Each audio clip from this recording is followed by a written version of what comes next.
All right, so hello YouTube and hello Instagram, hello Facebook as well. Hello everyone, so welcome to Startup Business Q&A episode 114. I'm just checking everything is online. We're good on YouTube, Instagram, Facebook, and hello everyone listening on the podcast as well. So this is episode 114 of Startup Business Q&A, and yeah, it's a fun one. We haven't done this for a long time actually. We're going to run a session today specifically on lead generation.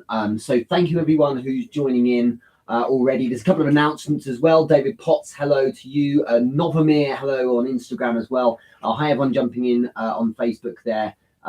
Some of you have not seen for some time. That's really excellent. So look, we've got some really interesting questions about building a sales funnel. We've got questions about how to manage leads as well. So there's a lot going on there.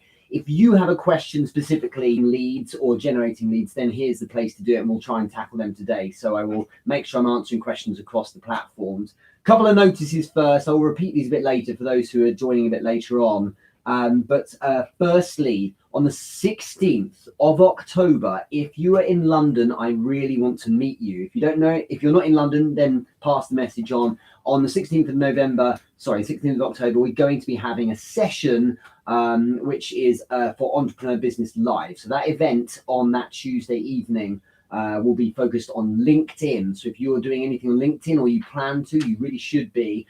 We've got some heavy hitters there. So Lila Smith's coming over from the States, and also Alexandra Galvez, who's one of the co-founders of the LinkedIn local movement. There's like hundreds of those things kicking off now. So she'll be there speaking as well. And I will also be doing the same. So make sure you come along. If you want to DM me for details, or just go to therichardmoore.com under products, you've got the information on that. So it'd be great to see you there. In addition, we are looking, because we've had a bit of an issue with our New York venue. So in January, Entrepreneur Business Live, the event will be in New York. Bit of an issue with getting a venue signed up. So if you know anyone or keen to help out, we're looking for a venue in New York City on Manhattan Island specifically. We're in talks with to try and fix the problem. But otherwise, any ideas, pass them on or let me know. It'd be really valuable.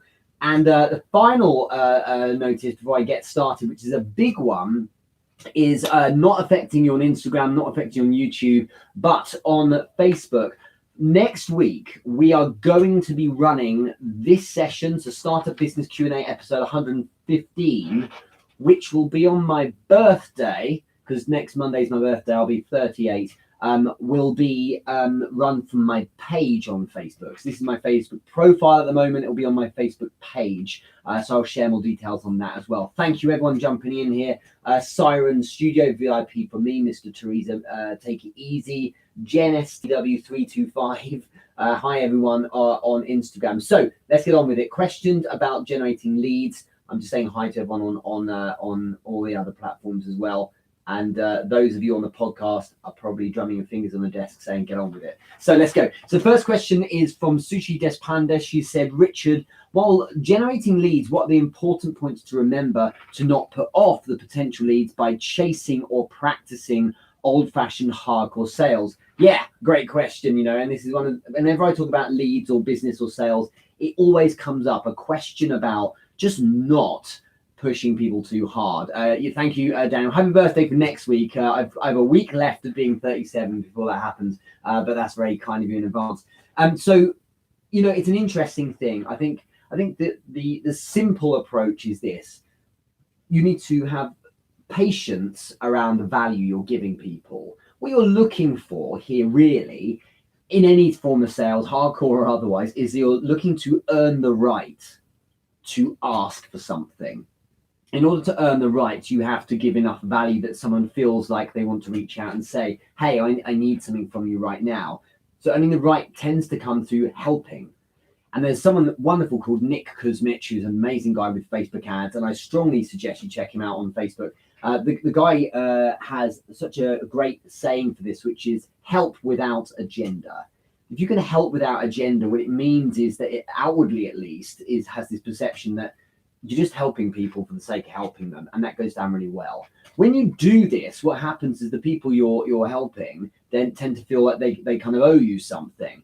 do it enough, they really feel they owe you something. And it's called, it sounds like a really mercenary term, but it's called the value debt. I'm going to produce some content on this soon to explain it more, but you can probably work it out. A value debt is where you provide so much value to someone they feel they owe you something. That often takes, first manifests when someone says something like, wow, thank you so much, you really helped me, this really made the difference, you really make, I've never seen things this way, and that kind of thing. When you get those kind of cues, of course, you're in a great position. Yes, David, a bit like karma in a way. You're in a great place where you can say, do you know what? Let me see if I can help then. Can I offer you this, or ask for something essentially. Working on the basis that you have to 10x the value, typically more than you would ever think, and certainly more than they would ever expect. It's a really good place to be because it moves the prospect or potentially to a kind of emotional state where they're thinking, I just, how could I say no to this person in any way? So that's an important point to do. I think it's astonishing how quick off the mark people are. And I think nowadays, especially nowadays, people are becoming more and more wound up by the first approach of someone who is just trying the volume approach overall to, the first ever message being something with a pitch. I literally 10 minutes ago received one of these on LinkedIn. The guy sent a connection request. He looked like an interesting space, clicked OK. And within seconds, I've got this this message sent to me. And it's the same old rubbish. Hi, how you doing? Like, doesn't care in the slightest, and straight to, I want to sell you this thing. And it's like, man, it doesn't matter how great it is. And this is what's so bad. Often people who don't know what they're doing have a great product, but the approach is so rubbish that it's just like, I'm unfollow, unconnect, disengage, not interested. I don't have time for that. Well, I mean, if I'm going to connect with someone on direct messenger, and those of you who have done this with me know this, I'm going to do it because there's an interesting interchange. I'm not interested in someone who's going to pitch me straight away. I, like most people, have a reaction of, oh, great, okay. Put yourself first and put engaging with people first. Put being a human first, being human first. Then talk about engaging with the person after. Then talk about, selling something when you've earned the right. It's just a load of rubbish. Otherwise, you just turn them off straight away. And that potential prospect, the funny thing is the person who just contacted me in that way, I'm not going to share who it is, but operated in a space where I have invested in the past. Okay. That person operated in a space where I have not just invested in a business in the past, but I've invested in someone like them.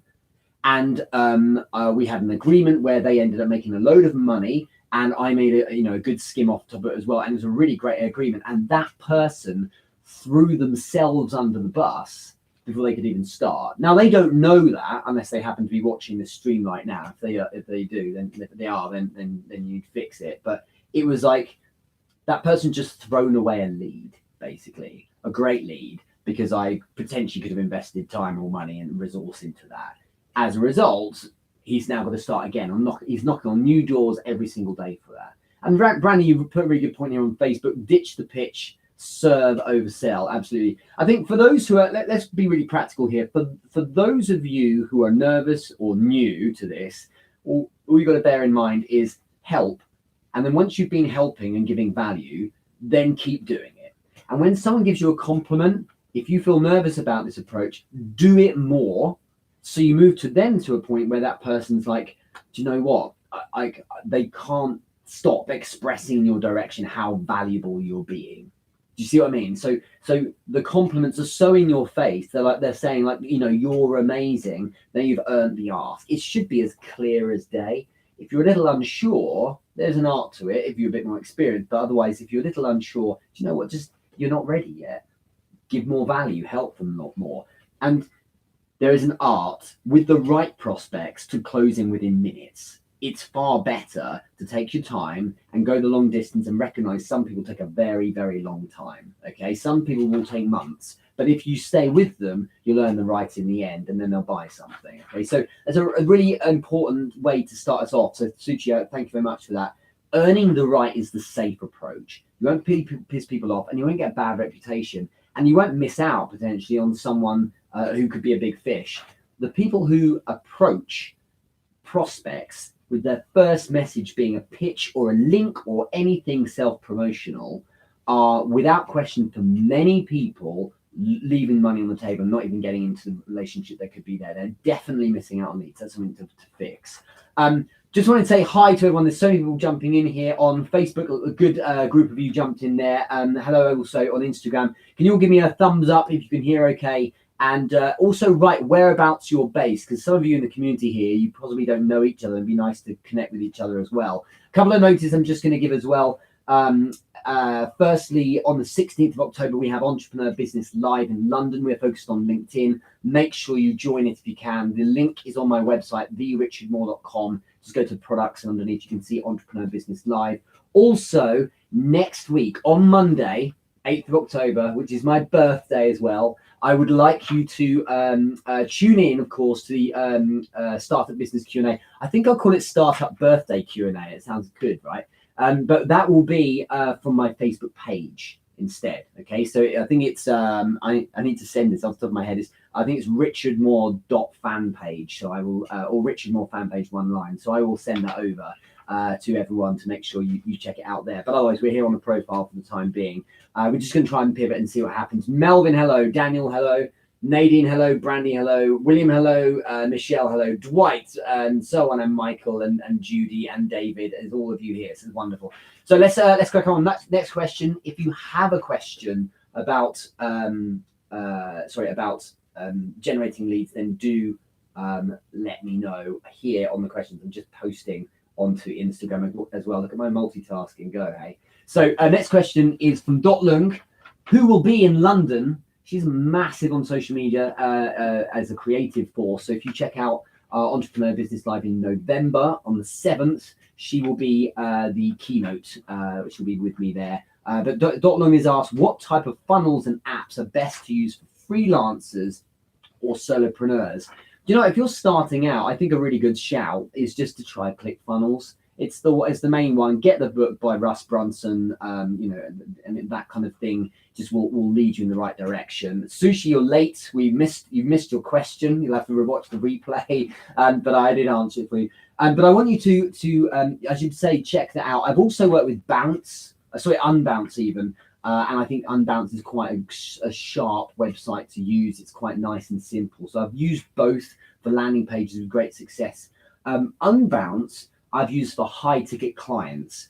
Unbounce I created a funnel with a landing page and a video against Facebook ads, and I was selling multiple $1,000 consulting packages on that. So that worked with me really well.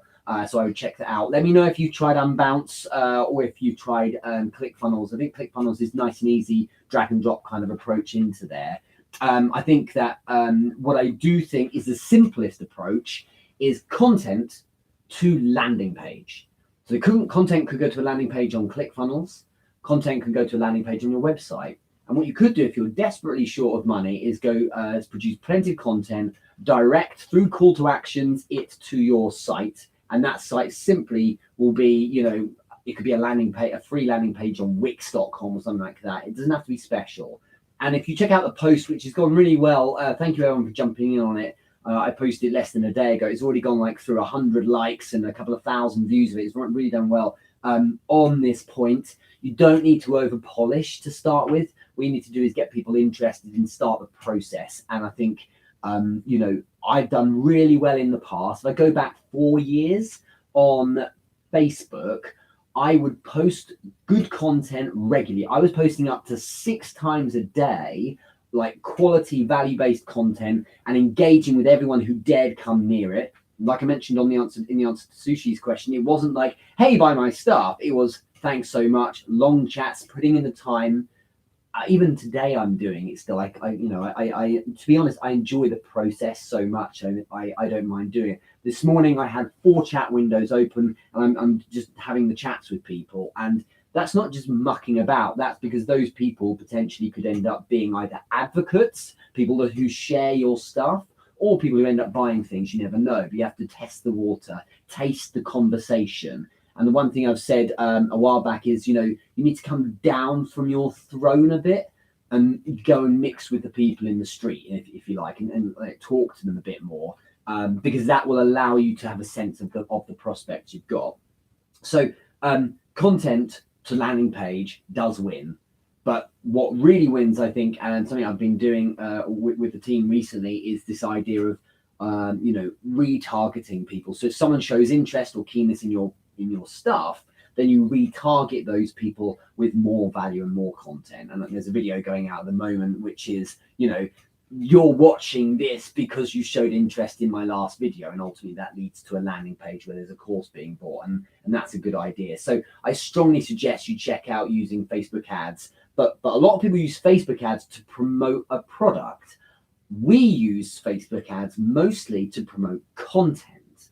Now, when you use Facebook ads to promote content, you're putting money against content to share it with people. And if enough people see that, you retarget them with more content.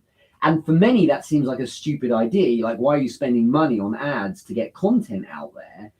Because the point is, the content's the entry point to your funnel, not an advert which is trying to sell something, or even a webinar or something. I'm not trying to sell, like, join this, sign up for this thing. It's just get some content. And if people watch a video, for instance, like a Q&A, this is one of the reasons why I'm going to pivot next week to use my Facebook page instead, is if people check out that Q&A, then you can retarget them after that. Just give them help without agenda to begin with. Do you see the idea? Okay, so that helps, Doc. But yeah, check out ClickFunnels, check out Unbounce. They're both ones that have worked for me in the past. Rodney Wise has asked, should we score, sorry, too many S's in this. Should we score our leads or talk to everyone? Well, the answer is both, because how's your volume? How's your volume? Is your volume mad? If your volume is insane for leads, well, then you need to have some sense of triage. Okay. If it's not, and if your volume, as I know from some people who are watching this, if your volume is 5 people at any one time who are engaged with you, no need to score leads. Engage with them all heavily and fully. That's the way to do it. And when I first started, okay, every single day, this was 4 years ago or so, when I first started consulting through the online approach, every day I would engage with 20 new connections. So I'd find 20 people who were relevant to my space. I would go to a group, so a Facebook group, for example, that was relevant to my space. I would see someone with mutual contacts, and I would connect, so the friend request, with 20 people, and I would do that as well as send them a message with a meaningful comment, usually based on, something like, hey, I loved that bit of content. I love that post, or I really dig the comment you just left, or something like that. When you do that, you get 20 conversations from which maybe several are like, okay, thanks very much. That's a lovely comment. Some of those, maybe 3, will actually get into conversation, and maybe 1 will end up turning into something every day. And I reckon I did that for a couple of months, because every day 20 is quite a lot of work, right? But across a month, that's 600 people. And you can't miss when you engage with new conversations with 600 people. It's graft, but what I did was I wrote off a couple of months. I'd done a couple of consulting jobs I was doing at the time that was giving me income, and it was a lot of on-the-ground engagement. And you can't miss, because A, you get better pretty quick with these conversations. There's so many when you crash and burn. And B, you learn when to jump and when not. And you learn that some people take longer than others. But as a result, that's how I was getting multiple phone calls, consulting calls every single day. To start with, I did them for free. But what I was doing was after a while, I was then converting them to a paid consulting call. But then I would get to a process of get someone on the phone for an hour, go through the process, close them off, get the deal, and then move on to the next one. But that was through throwing volume at the actual job itself. And I think I could handle 20, but that was insane because of course it's not 20 a day, it's 20 plus any rollover from the previous day. So at times it was like playing so many different games of chess with all these chat windows open. It was fun, but I kind of don't do it quite as much on that scale as I do now. Should we score our leads? Yeah, why not? I would say I always I have quite an insane memory where I can remember people who I've engaged with. So, but I would still say, you can look at people who are clearly showing an interest. So wanting to buy and showing those signs, they're the ones you can just convert straight away. Then there's ones who want to talk, but there's ones who wants to talk who are clearly wanting you to do everything for them, pay them no mind. Then there are ones who do engage in some way. Hey, thanks for the connection. They're quite far down. This is an order. And then ultimately there's the ones who don't do anything. The majority of people don't do anything. You know, for every 10 people who engage with you and send you a comment or something like that, there'll be 100 who see it but don't engage. If you think about, for instance, the that LinkedIn post I sent out last night, there's like 105 likes or whatever it was, a bit earlier. That's not mad engagement, but there's only 40 odd comments, okay, and some of them are mine because I've responded, and that's from like 2,000 views. So this the tip of the iceberg engagement. Most people don't do anything, and that's why, as I mentioned earlier, retargeting is a really good idea. So sending information or sending content to those people again. So one thing we've done, for example, is take people who engage with my stuff and follow me on LinkedIn, download those connections, plug them into Facebook Business and Advert Manager, and then retarget those people with content through Facebook ads and Instagram ads, because Instagram's owned by Facebook. So those people who engaged me on LinkedIn are now getting content spun into them from other platforms as well. Because people who might not engage on LinkedIn, and it is both historically and currently the kind of platform where people don't engage that much, those people do engage more on Facebook because that's what you do on Facebook, more so at least. And so retargeting there is a good way of kind of flanking them and approaching all angles with different types of content. So that kind of works quite well. So hopefully that helps. If you're in the scoring camp, what's the best way to rate them, says Rodney. I don't think you need to overthink it too much. Those that engage and those that don't, and then fill in the middle with however many segments you want. I would do ones that are really hot, and there's something special you can do. I'll share in a minute. And then there's ones who are engaging at all. What I would be doing is saying, I want to get into conversations on the ground every single day. Okay. If you have mad volume, well, then you should be using your ad sets and retargets and landing pages in order to kind of deal with the fact you've got hundreds or thousands of people. If it's less than that, or the tip of the iceberg, those who are engaging, peel them off from the comments in your posts and jump into DM with them, because those are the people where you can spin up a nice conversation. Okay, yes, it's work. This is why people don't like this advice, because it doesn't feel scalable, especially for high ticket. It's the way to do it. And even for low ticket, unless you're dripping with cash at the moment, that's a good way to do it. That's a good way to build. Okay. But something I was going to suggest is those that are really keen, you actually need to do something a bit extra. And that's, help them directly, give them a load more than you ever would. Those people who are like, they're all over you and they're asking lots of questions and things like that, you need to try and give them some, way more value than you ever would.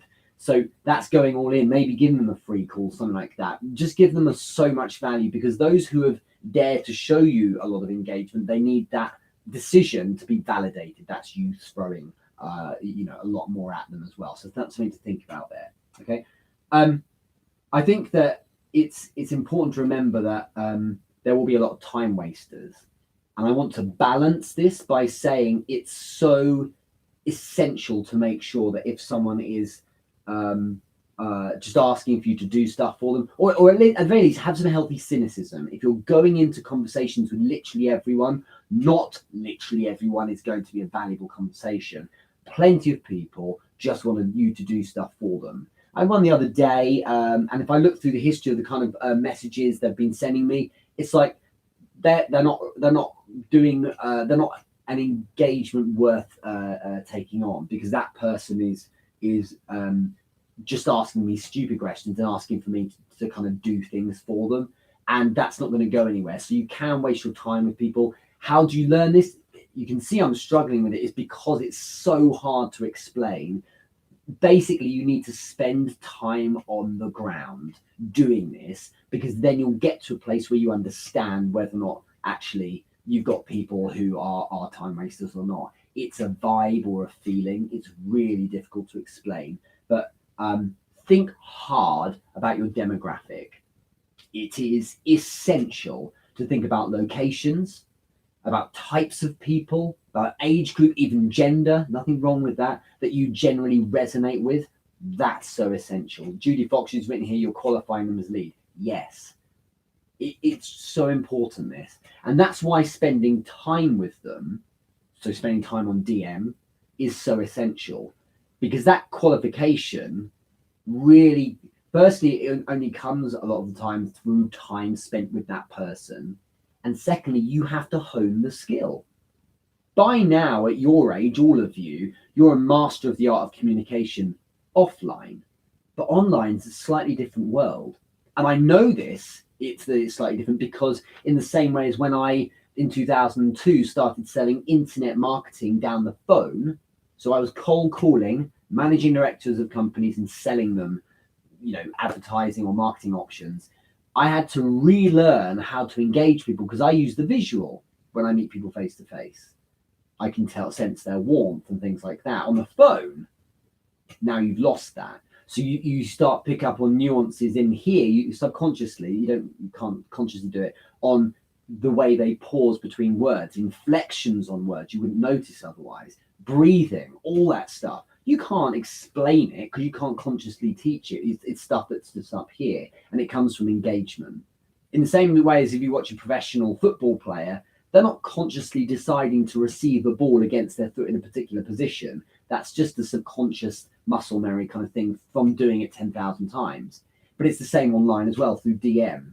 So my strong advice, because I feel that the DM game and building that is such a valuable skill, especially nowadays, because I tell you what, no matter how good your funnel is, no matter how well automated it is, if you want to go to the ultimate high ticket selling, you're going to have to eventually engage one-on-one in conversation, be it by direct message or phone call or a meeting or something like that. You can't do it all just through funnel unless you have an insane personal brand, but then you have to build that. If you do, what you're watching me for possibly is worth saying. But I think it's important that because that practice and that time on the pitch, that intensity with which you do it as well, is such valuable training.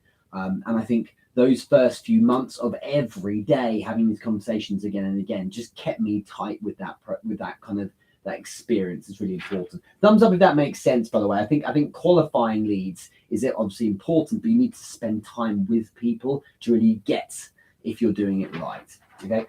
So maybe that helps. So good question, Rodney, as well. But the short version is, yeah, you could score your leads, but actually most people don't need to. Most people just need to spend time with them as much as possible.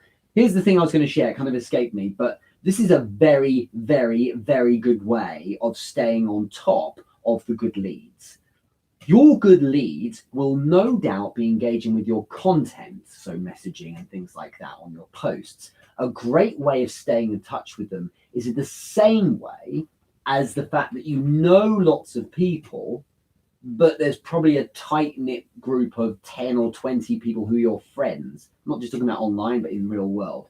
Your friends, you stay close with because you're in touch with them all the time.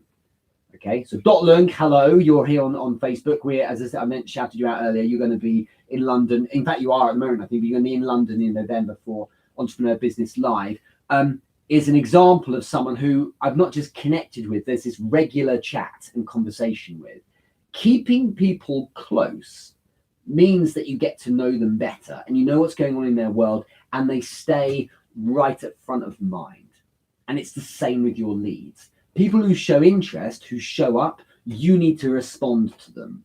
And when you respond to them, they respond back and you keep them in conversation. And the best way to treat your best leads is to stay tight in conversation with them. Direct message, the occasional call maybe, but certainly in conversation. Because if you keep those comment-based conversations within threads, within posts, for example, within your content or even their content, what happens is you keep them front of mind and they keep you front of mind as well. So for me, that's a great way of juggling those potential leads and those people and keeping them close by engaging regularly with them. Sounds obvious, but there are ways in which you can do that are fairly low key as well. So we're talking about generating leads here. Any questions you have on Instagram or on YouTube? Pat Hectics asked, hi, are you Canadian, American, Australian, or just a normal person? I'm just a normal person because I'm in the UK, Pat. So thanks very much. And I love how you phrase that. I'm not Canadian American. I'm not Australian. I am indeed a normal person. Love that. It's one of the best comments ever on on YouTube. And Joseph Strotov has asked, who is the person behind you? That person there, I hope you mean. That's me streaming on YouTube. If there was someone else, then I've just crapped my pants because there shouldn't be any ghosts in this room. I hope not. Thanks for that comment too. Let's go on to the next question. Daniel Nunez, what strategies do you implement when tracking, prioritizing, and following up leads? Methods of controlling the flow of leads to start generating income. Kind of answered this already, but you want the problem of too many leads. Okay, like I just said, you know, I had 20 chat windows open every day, new people. I wanted the problem of too many conversations. You don't want the problem of not enough conversations. You want the problem of, oh my God, I've got to answer all these things at once. That's the way to do it. Because that way you're practicing, it's intense, and you've got lots of irons in the fire, I suppose. Track them with a pixel, use a CRM if there's loads of them, or use a spreadsheet. If I look at my Entrepreneur Business Live event, I've got a spreadsheet. It's not a big reason. It's not a big enough event for me to need a CRM. The spreadsheet is all people engaged. Okay. It's got the dates they've ever attended my events. It's got if they've signed up, if they've said they're going to come, if they've said they're interested, if they said they can't come, and a tally. Whenever I engage with anyone, their name goes in and then the following column. So I know exactly where they're at. I know that they've signed up and so on. That's easy. But yes, you always want this problem of too many people because then you have to react to that. Far better that than far better that than not. And it's easy to get leads. There are literally billions of active accounts on Facebook. Just start engaging with people. Oh, but they're not leads. They're not leads because you have to go earn the leads. And the way you earn the leads is you start by engaging with them on a human, social level first. Revolutionary idea, right? On a social media platform to be social, but that's really all we have to do. You engage with their content a few times. Then you send them a connection request with a message saying, hey, I love your content. Love that thing you wrote about this. Not, hi, I've got this wonderful course. Just get a bit more direct. Okay. And Diana from Melbourne, Australia, if the leads don't come, just dance, which is actually quite disruptive. And no doubt you got a lot of inbounds as a result. People saying, hey, I love you dancing, and do something. Just do something like a startup business Q&A. Literally every single week, I get DMs sent to me saying, hi, I love the Q&A. I love this thing. And then we're in. And it's just one stream for the leads. Obviously, you guys aren't all necessarily leads. It's nice for you to show up as well, but that's part of the process. Okay. So next, so that helps, Daniel. I think that, like I said, continuing the conversation with these people in the comments and on their comments as well, that really does make a big difference to them emotionally because they're keen on what you're doing because you're showing them so much return emotionally by validating, coming down from the throne, like I said, of being in touch with them. And yes, Diana, I'll see you next week. I'm going to be shooting a video with Diana Nguyen. I'm sorry, I don't know how to say your name, but Diana next week. It remains to be seen whether or not I'll be dancing. I don't think that will happen. Sorry, but I'll be on a call with you. Brandy Holloway, you've asked Richard, how do you market to quality leads on high-end packages against low packages? For example, I have a $3,000 package, but if someone can't budget that, I want to funnel them to my group program instead. Content, Brandy, should be for all people to start with. You should have content for all, like a base level of content for all. Then you can step up a level to certain people. So again, this is about retargeting. Certain people on a certain list, segmented as they're known, will be given certain types of content. This is quite a large machine you can build.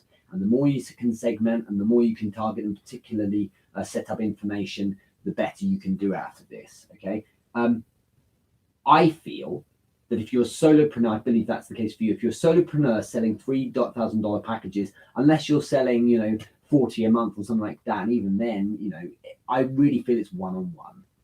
You market to them, with your content, so they see your content, but you really spend time with them on the ground. I'm not suggesting this is you, but I do know that the majority of people who ask a question like this, not necessarily you, Brandy, this is a good handy way of me bringing it up. A lot of people ask a question like this are asking really, how do I automate the process of qualifying and then selling and closing leads at scale on a huge, or not necessarily huge, but like a high-end, a high-ticket package? For most, the answer is you get down on the ground and you engage with them one-on-one. You take your time. It's direct messaging. You get to know them. And when you get to know them, you help them. Then you help them more. Then you position yourself as an expert because you're helping them so much. They then give you that cue. Wow, Brandy, that's so amazing. I'd never looked at it that way. I know I can help. Let's just hop on a call then.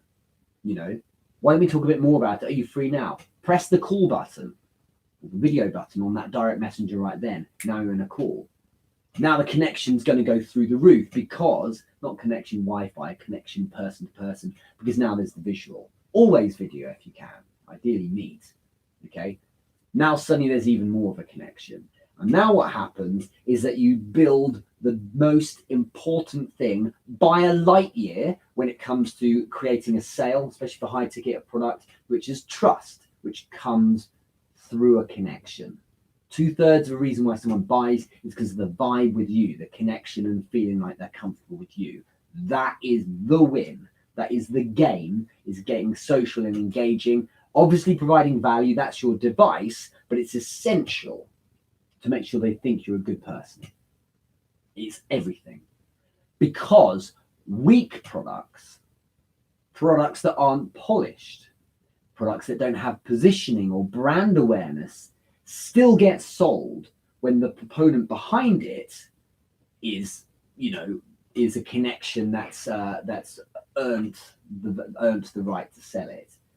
Conversely, spectacular products, and this happens more often, spectacular products never make it even to people to be bought because the connection's terrible. Great services, you see it all the time. Go and look at Facebook companies. There's all of them all over the place. Loads of company pages with it's faceless. There's no kind of brand, sure, but there's more important. There's no connection. There's no fun. There's no personality.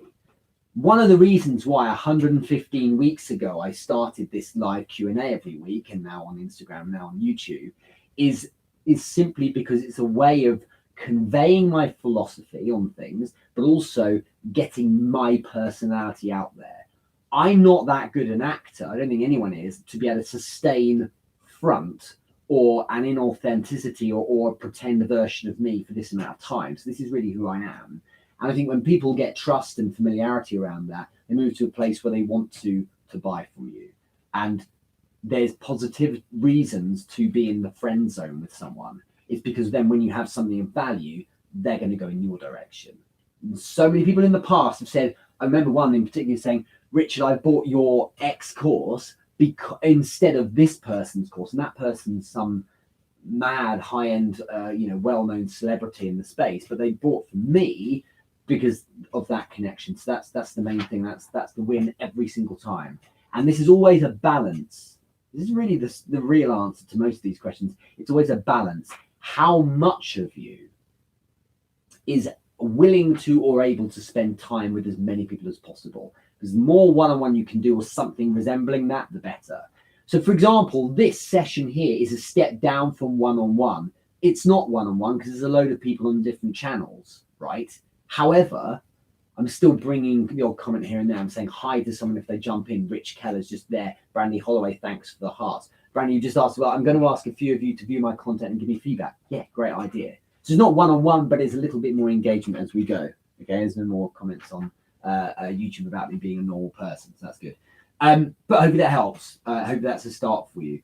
I think also retarget, Brandy, people who have bought the lower ticket products. So you have a value ladder, free content, then the first thing maybe of a couple of dollars just to validate those people who are going to spend, then the next product up, then the next product up. So my courses start at something like, I think it's the lowest one's like $97 now, like £70, which is nothing, but it's way too much for people who will never spend $1 online. but it's nothing for those who would. Those people who buy one course, who then buy the other courses, are perfect examples of people who are probably going to buy the works and end up doing the high ticket stuff. So having those value ladder steps, the different products of different value, that allows that kind of wedge that allows more and more people, or rather it starts with more and more people, allows people to buy your products, and as they fall in love with you and love your stuff more and more and get more value, they leverage that good feeling to, or you leverage their good feeling to then buy more of your things. You move them to a point where if they were going to buy the high ticket item, they would. So the ones who buy high ticket items, the ones that really stick, who run at your high ticket products, they tend to buy other things. So by having those other products along the way, Brandy, that's a really good way of validating your higher ticket product. So for example, you just said here, you did a free webinar last night. If you sold 3 packages of your $3,000 high-end package, well done. It means you're nailing webinars, unless 1,000 people joined and only 3 bought. But I'm sure you did a good conversion there. All I'm saying is inserting different rungs of the ladder along the way, maybe something a low entry, high value and low ticket, building all the way up to your $3,000 package, and then something mad like a $10,000 package at the end. That works because then people work their way up the ladder. Some people just buy the big thing, but then a lot of people work their way up the ladder, and it's a great way of warming them up. And every time they purchase something, it validates the previous purchase too. So that's something worth thinking about. And a lot of people will have content and a high ticket package. They want it because they want to just sell that. But you need to work to fill in the steps of that ladder leading up to it. Okay. So something at $500, Brandy, would be a really good shout, I would suggest. Something at maybe a couple of $100 as well. And then something a sub 100, and then something which is like pennies. Because the things that are really cheap, like Entrepreneur Business Club as an example, of some things I do that are such a low ticket. But what it does is it's just checking which people will spend money and which people won't. Okay, this isn't all just to make money. This is all fun as well, and it's nice to engage with people. But that's a way for your leads side of things, at least, to get that bit right. Okay, a couple more questions before we finish. I think I maybe actually finished most of them, actually. Daniel's asked a second question. Oh, no, I've got that one already. Actually, no, I think I'll finish there. I think I've nailed them all. So I just want to finish on those points.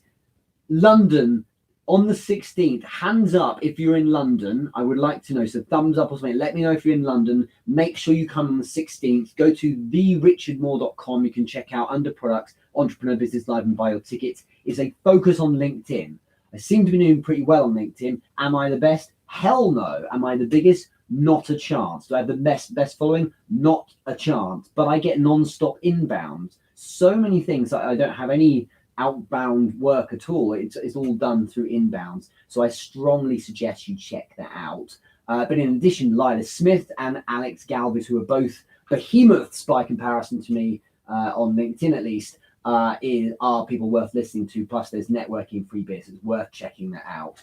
In addition, New York City, we had a bit of a issue with one of the venues I was about to announce, then it had to be retracted. I'm engaged with WeWork at the moment, trying to sort something out. But if you know someone or somewhere where we could have a venue for the January event, then do get in touch, please, because someone has dropped the ball basically, and I'm trying to circle back and get this fixed. I would like to get a venue released in the next week. No worries. If not, I'll do it myself. But if you know someone, then let me know. And finally, next week, I will post on my page on my profile on Facebook. But this live Q&A 115 next week on Monday, on the 8th, on my birthday, will be on my Facebook page instead. Okay, so tune in there if you're watching on Facebook. But otherwise, thank you very much. And any other questions, let me know, and I will catch you guys later. But otherwise, have an amazing week.